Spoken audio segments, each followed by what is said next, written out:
Hello everybody, how you doing? Man's out here with the marijuana. Not the super bestest quality this time actually. But we move. It was free, so uh here we are.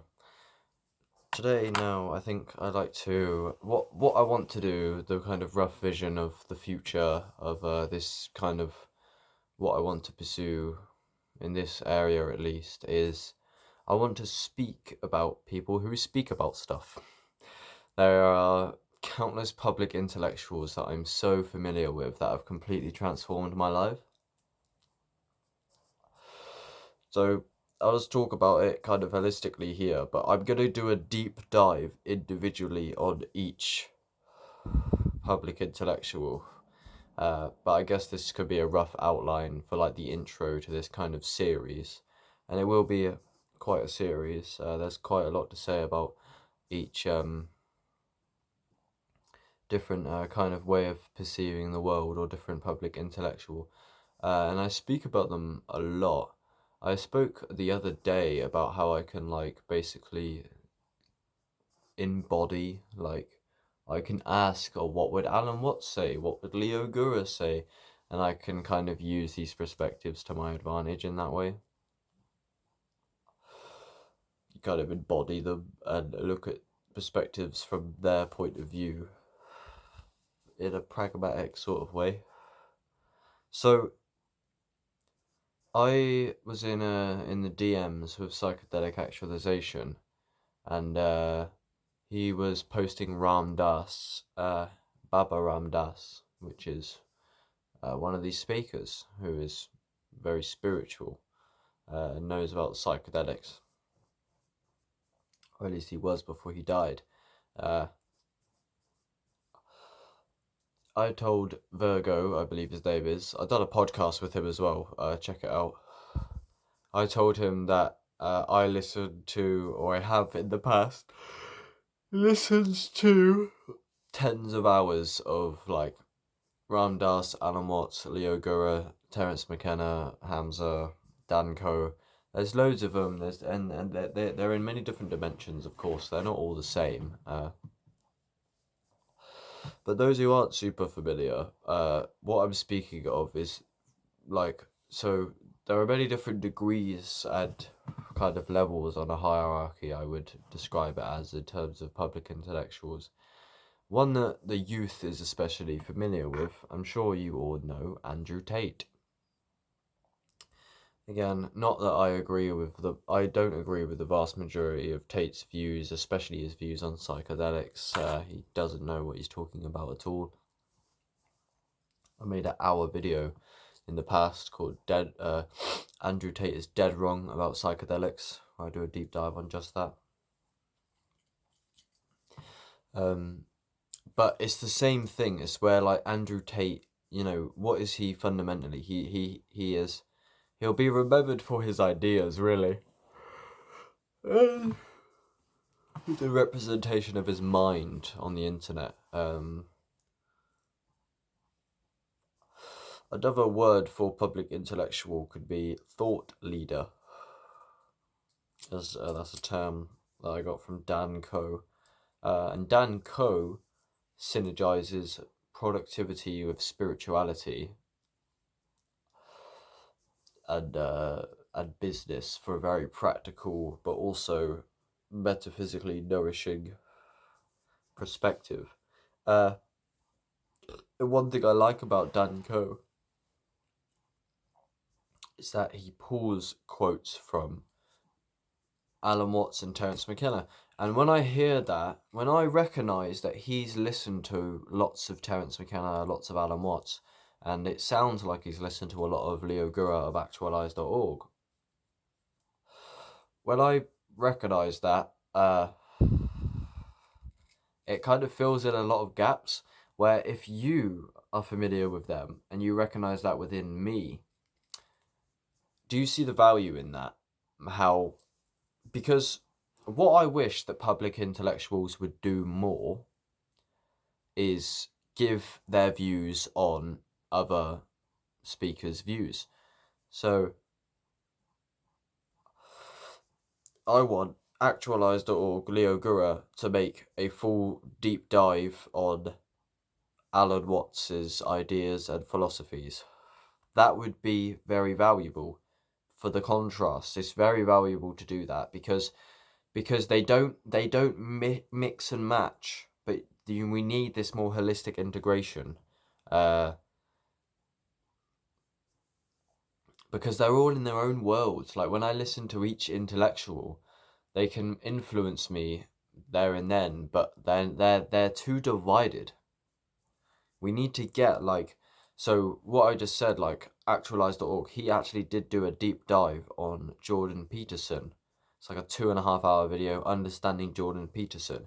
He also done the same thing with Andrew Tate. He said why Andrew Tate's man philosophy cannot work. So these are mixing perspectives, and these are really valuable, and I wish that we'd done more of these.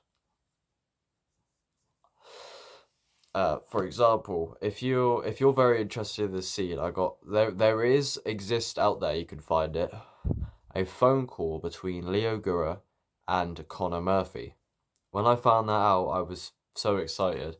I remember I made like a little video. I was like, oh, most people want like Netflix and chill and that. I was like, this is my form of entertainment, is a fucking hour-long phone call of Connor Murphy and Leo Gura.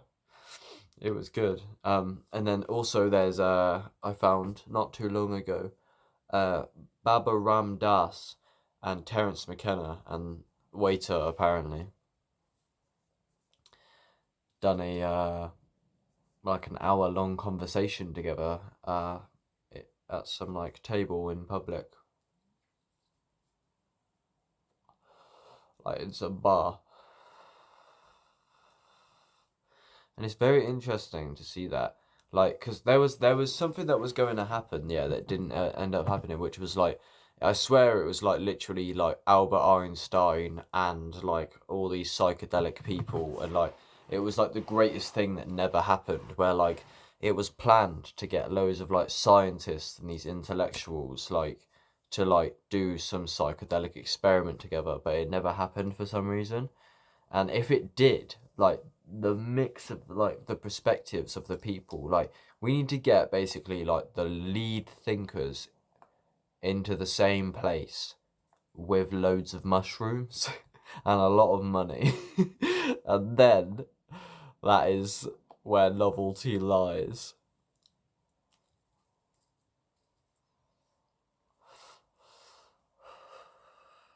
And that's what we need. That's who knows, novelty is just more infinity.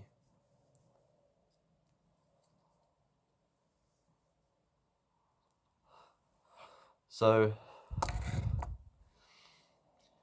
yeah, sorry, I never finished the thread. So I was talking about psychedelic actualization. I was in the DMs with this guy. And yeah, so I told him that I'd listened, as I said, to tens of hours of various public intellectuals. A pro hack, if you're a wage slave, if you're going to be a wage slave, at least be a wage slave with earphones in and with a valuable lecture so you can get educated while you're there, because that's two birds with one stone. But I told him that, almost in my exact words, that these public intellectuals, like I said, I remember the message, I looked at it earlier, they evolved my base intelligence.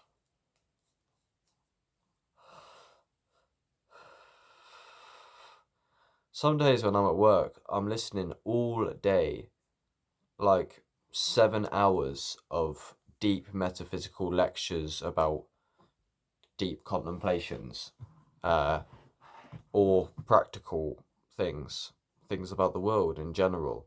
Think if you've done that for multiple years, about all the nuances, all the different stories and metaphors, like there's just a deep knowledge that comes from that, kind of inherently, from just taking in so many different perspectives. It's like reading. My best form of knowledge seems to be like lectures because I need to hear the voice, and to even see them is another dimension. I think there's more depth for that for me. I learn probably more digitally than reading, but I don't know. I haven't got super into reading too much before. But people like discredit, like my dad. He called me a YouTube warrior, and I was. I think the mushrooms were giving me like an ego. But being a YouTube warrior is just like the creator economy, as Dan Coe speaks of. Like, why are you hating just because it wasn't about when you was growing up? My main point is people. I've said this before. People like dismiss YouTube as if it's not as valid as books and reading.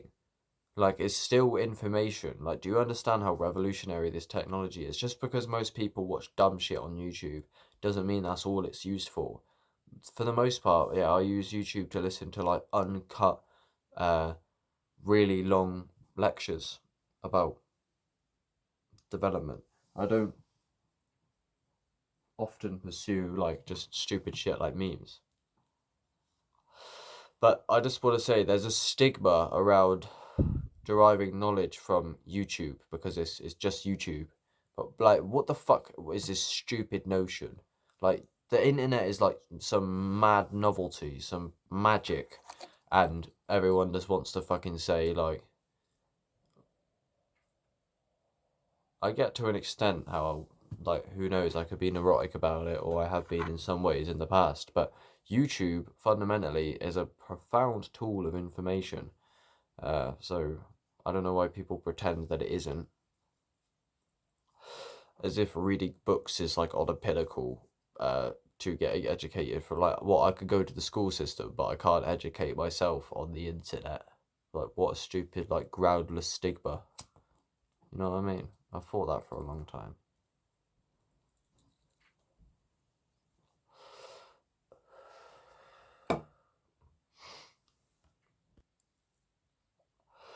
So yeah, I just made a short actually on my TikTok and Instagram. How the public intellectuals, they synergized with psychedelic abuse. I feel like had some nuance to it, like was partly responsible.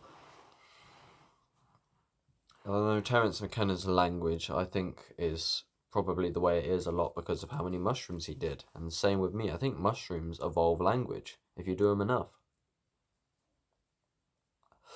I'm not advocating you do them, but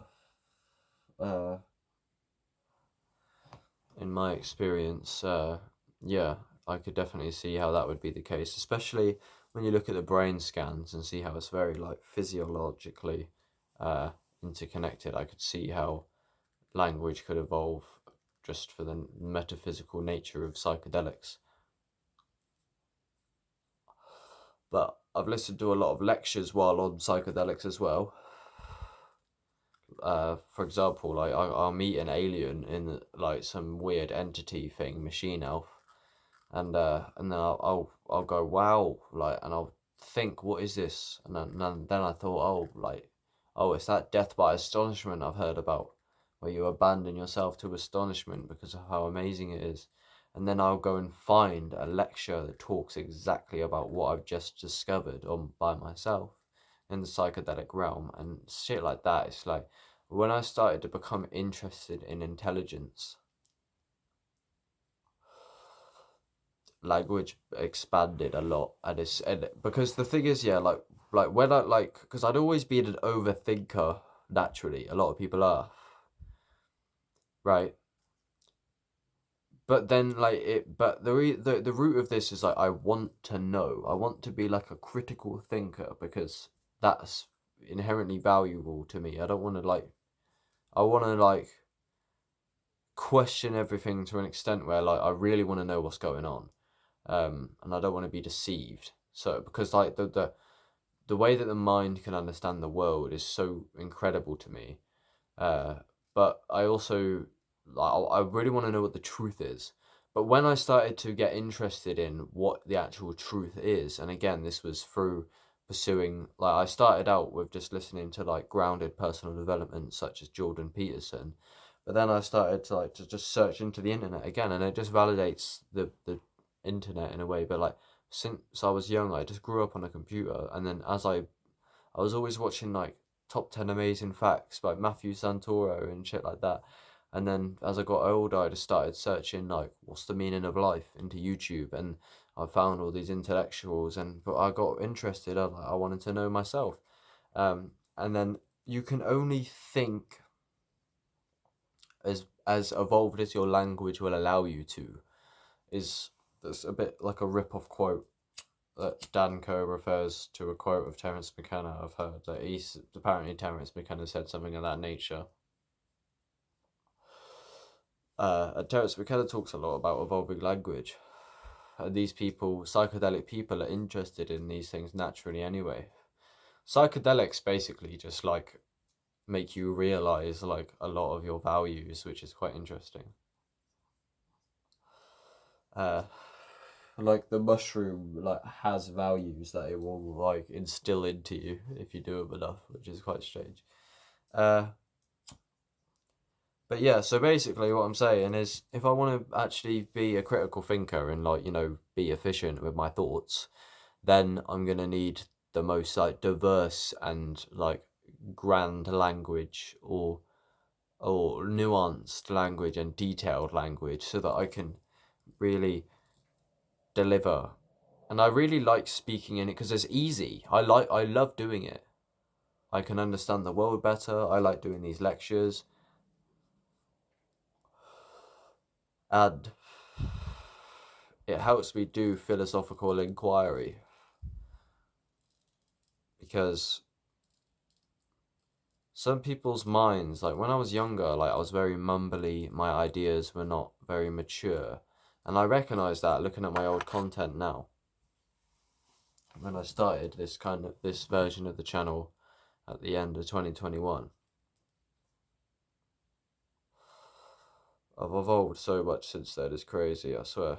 But you could recognize immaturity in people's ideas, especially with philosophy. Like, I'm not hating, yeah, but like, say like NLE Chopper and Mike Tyson done a spiritual kind of podcast, and fair enough, I love that they're doing that. And Mike Tyson's on the mushrooms a lot. NLE Chopper, obviously, check out NLE Chopper, a song called Bryson and a song called Paradise. They both have music videos, but Paradise is they censored the lyric that he said fake ass coronavirus. Cops killing, starting riots. Perception is what you decide on ground and when the sun rise. Life is all a lie until you open your third eye. Change your vibrations, then you change your life. Speaking affirmations to the moon in the moonlight. Talk to my water before I drink it, cause I know that it's alive. Meditation is key, it's gonna be alright. You say you're looking for some peace, you just gotta breathe right. Everything you need is within yourself, just realize.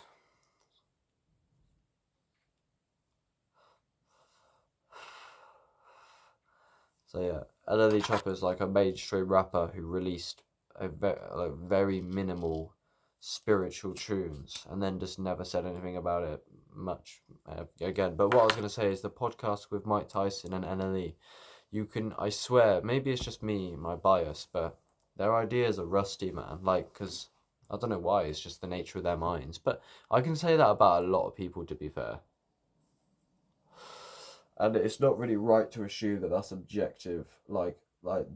Basically what I'm saying is like some people, the way that they think about the world, like I'm like I don't really like I wouldn't see it that way if I were you, but I'm not you, and it's stupid to see like I don't know. You just Leo Gura done a podcast with this like theory of everything guy, and that guy, I swear, Leo, you could tell Leo was thinking it as well. Like he just like I don't know. I'm not hating, but I swear he missed like his intuition is just off whack, as if like maybe if he had done some breath work he'd get it a bit better. But he seems like cooked up in his mind where he just misses the point on like nearly all of the points.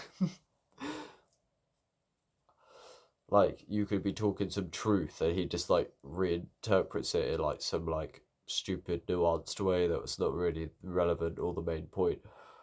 I don't know. It sounds kind of mean to say that, but that's how I kind of thought it. Like, it's like if you try to have a philosophical discussion with somebody who, like, it's just the nature of philosophy. If you're not really deep into philosophy, and likely if you haven't done with psychedelics and stuff like that, like, people can't talk about it because you can tell it's immature. You can start a conversation and their language just hits a brick wall barrier immediately, and you can tell that they've never really penetrated, like, the depths of language, because most people are quite live on the surface metaphysically. They don't really penetrate too deep into that field. Alright, that will do, gamers, for now. I'm out of here. I hope you enjoyed. I am going to upload this now. It's 3 videos in a day. I'm going to do a lot more of these, I reckon. Who knows? Hopefully I can... Surely if, like, you know what I mean? If that fucking Aiden Ross could get that many subscribers just by sitting in that fucking chair, just, like, playing fucking Xbox and fucking being a cunt to people with money or whatever. I mean, he's just fucking around in the Matrix, ain't he? Whatever.